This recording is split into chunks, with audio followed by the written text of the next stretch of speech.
I've been gone for a week, and the market has done some pretty crazy things. Hey guys, Otaker, back with another Market Watch, and today we're going to be pretty much looking at the fallout from the Battles of Legend Monster Mayhem.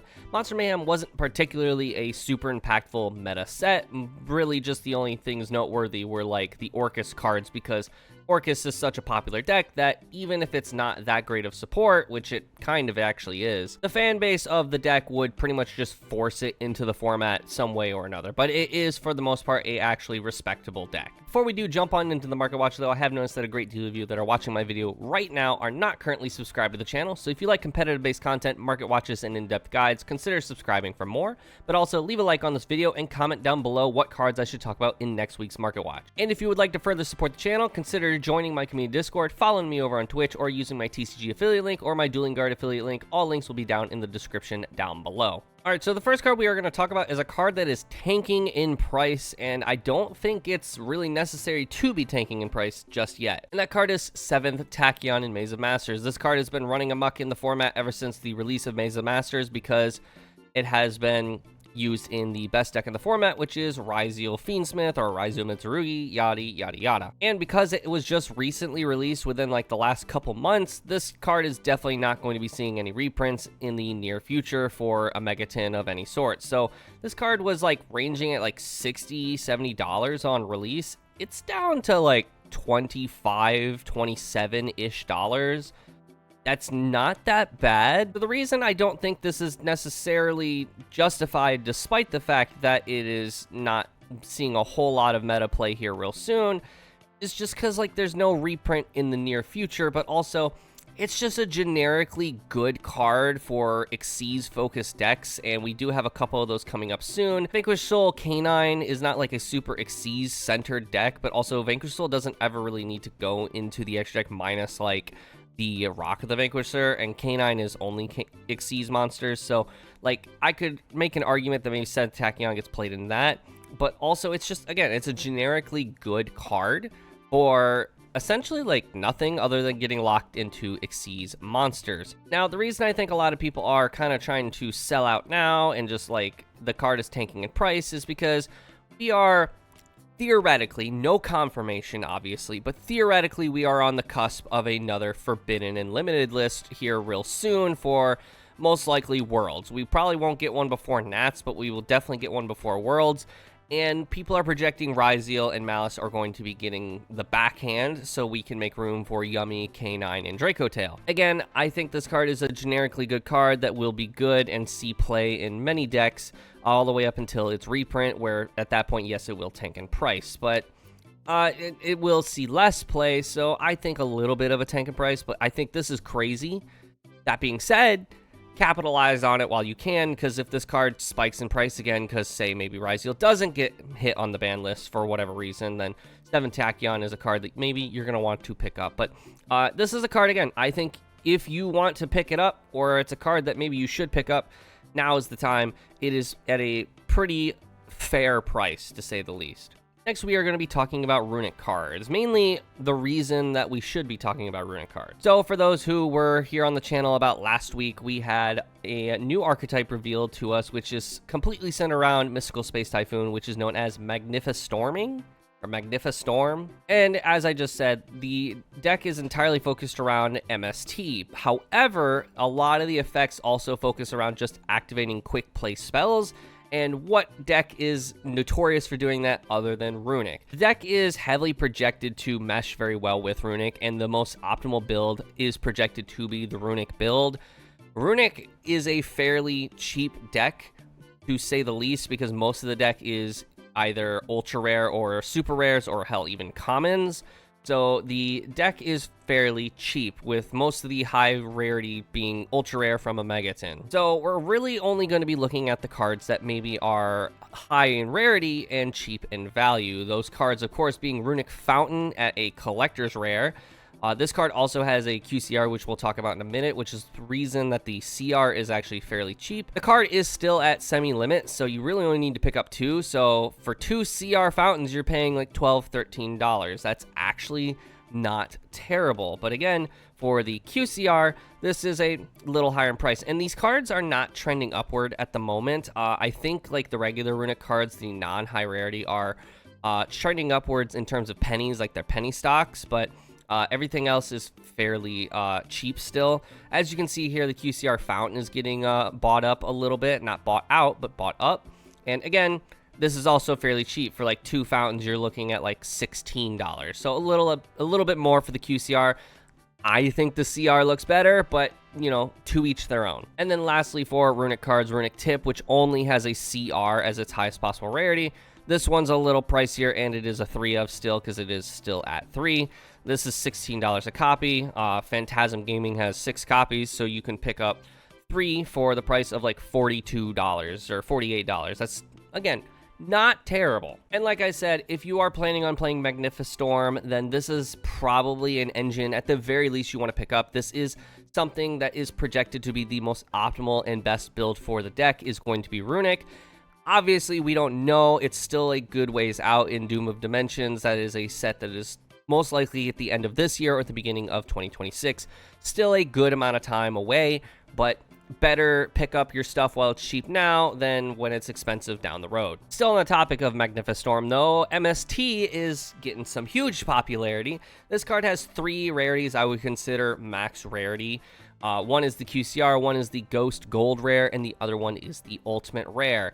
The QCR from Rarity 2, all of these in which are getting super bought out and just like scooped up, absolutely just skyrocketing in price. Before Magnifistorm was revealed, the QCR was like $13-ish. Now it's like $20. Still a fair price, I would argue.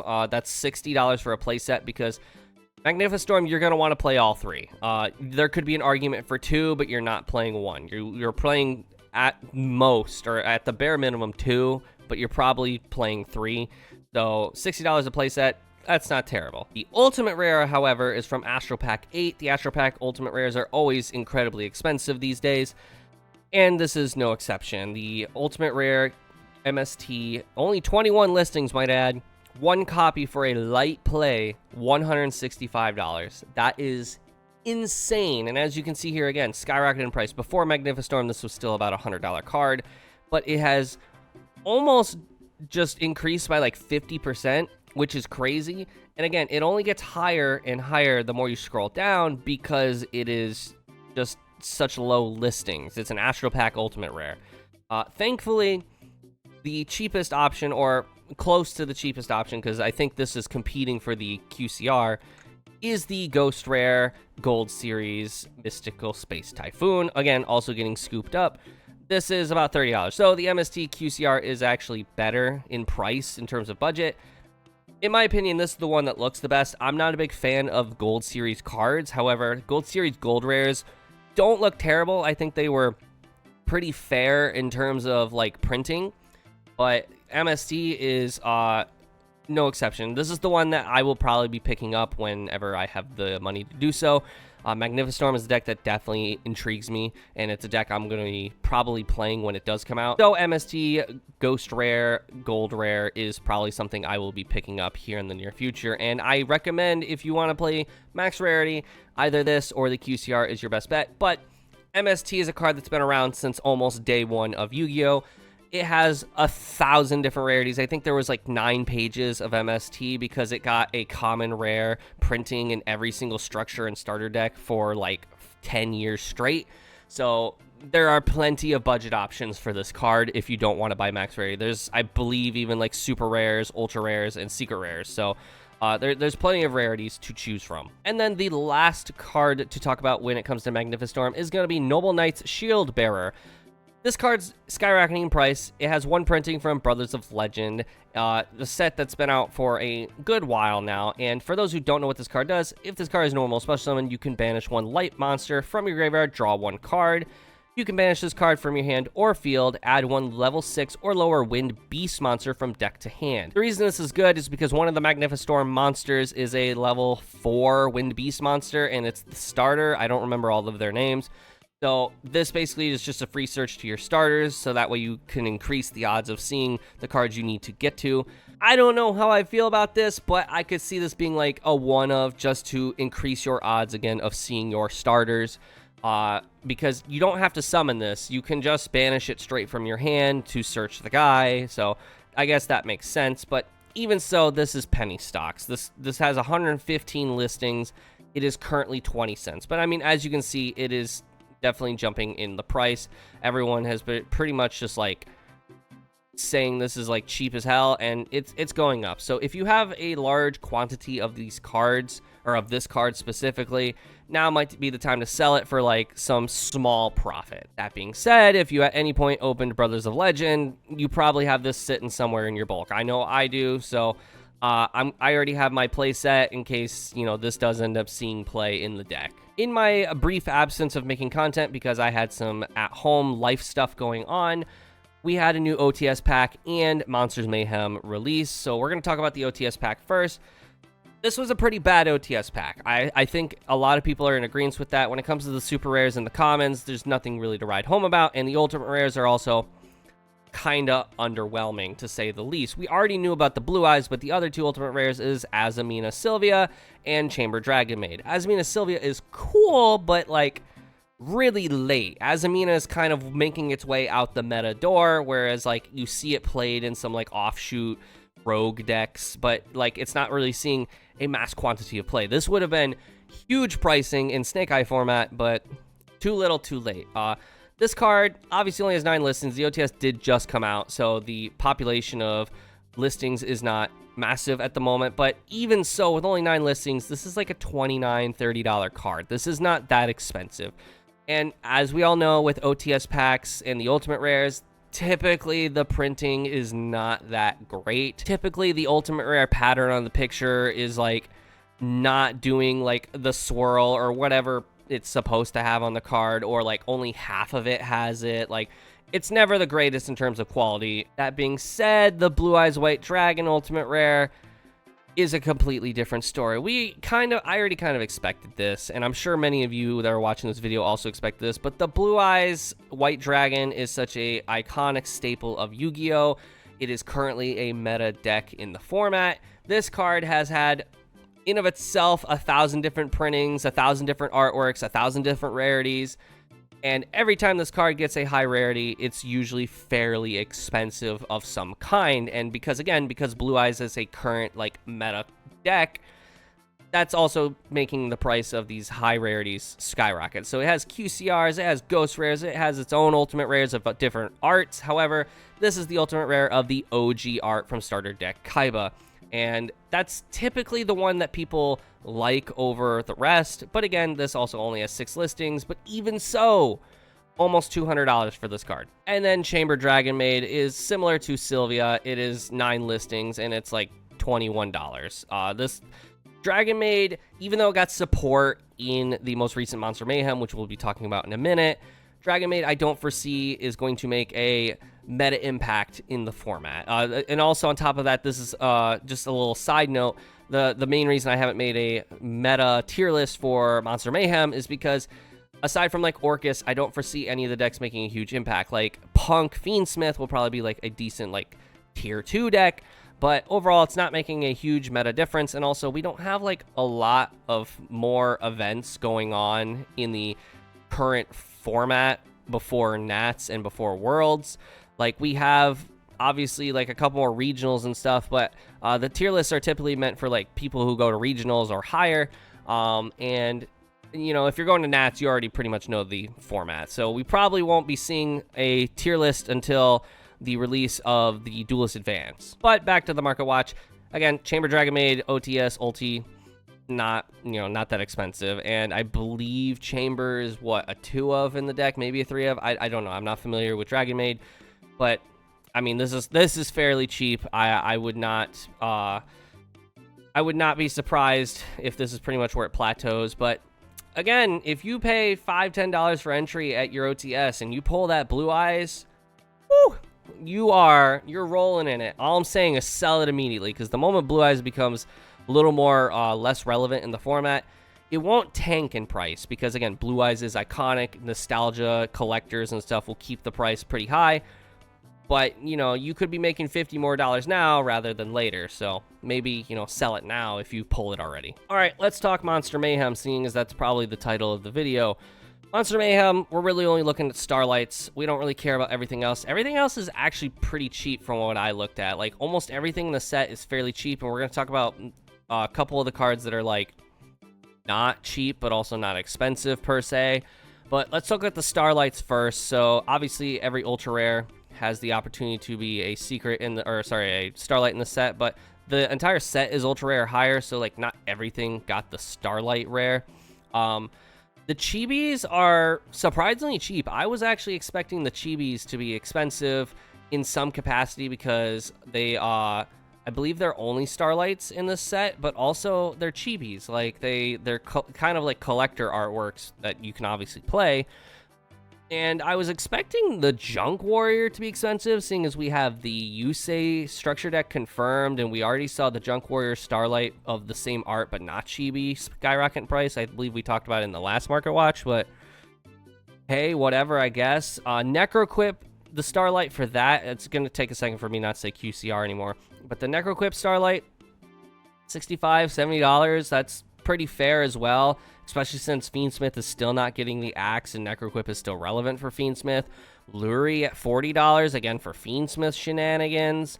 But again, the Chibis are pretty cheap. The only, like, really expensive Chibi is Blue Eyes White Dragon. Again, it's Blue Eyes. It's currently a meta deck, and it's just unsurprising to say the least. Then we have Galatea I, the Orcus Automaton, who's $120 because Orcus is actually like a good deck again, like a pretty respectable deck. The Enlin Girsu, the Orcus Mech Knight, $50-ish.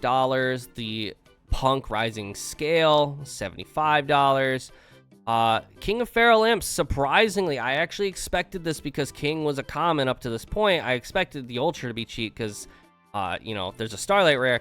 Starlight Rare is only $45. Like, that's pretty respectable, but I think a lot of people think Mitsurugi's going to get the axe on the next ban list, which I'm one of those people. I think the Habakiri is just a custom card that does too much and shouldn't be doing all that effects, but what do I know? But I am of the belief also that Habakiri is going to be getting hit on the Forbidden Limited list, but yeah, King of Pharaohs, I was actually surprised to see that it was as low as it is. And then the last card I want to talk about is going to be Galatea I, the Orcus Automaton, just the Ultra Rare. So the Mech Knight cards, or the Orcus cards, or whatever, are in this set as support, obviously. And again, this is a fan favorite deck. This is a deck that the community, whether the deck was good or not, was going to shoehorn into the format. Orcus is one of those decks that have constantly been getting play. We've been seeing tops from like regionals, from like Orcus Fiendsmith and stuff.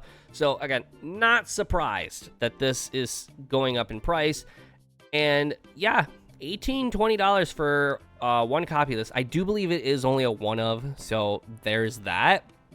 But yeah, again, I'm just by no means surprised that this has gone up in price, or it's, you know, stayed high in price, to say the very least. I want to talk about two last cards from Monster Mayhem specifically, and that is Primite shit. We're going to talk about Lordly Load and Ether Barrel. Lordly Load, Konami, you almost had it. You almost did it. I actually commended Konami in the last Market Watch that they reprinted the whole Primite engine. Like, good on them. They did a good job.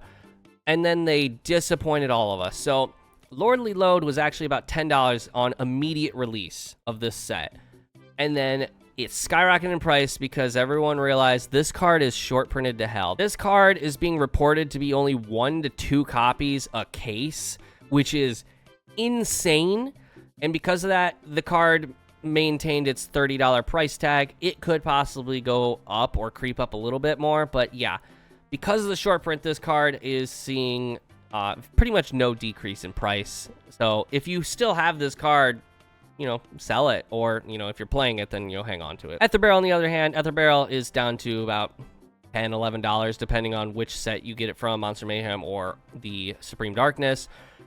That's fair. It's a 3 of, so like, you know, $30 to $24. That's not terrible at all. But yeah, Konami, you almost did it. You almost had like a quality like reprint scenario where you reprinted the right cards that were too high in price and they were splashable in many decks, and then you fucked it up. 1 to 2 copies a case. Come on now, Konami. I mean, I guess you needed to have something to chase in the set, and yeah, I guess Lordly Load is it. But that's really it for today's Market Watch. Let me know what y'all think down in the comment section below. We will probably be talking a little bit more about Monster Mayhem, like specific cards in the set in next week's Market Watch, but let me know in the comments down below what cards I should talk about, whether it's decreasing in price, spiking in price, max rarity, what set it's coming from. Just let me know. But also, don't forget to leave a like on this video and subscribe if you are not already and like competitive-based content. But with that, I'll see you all in the next video. See ya.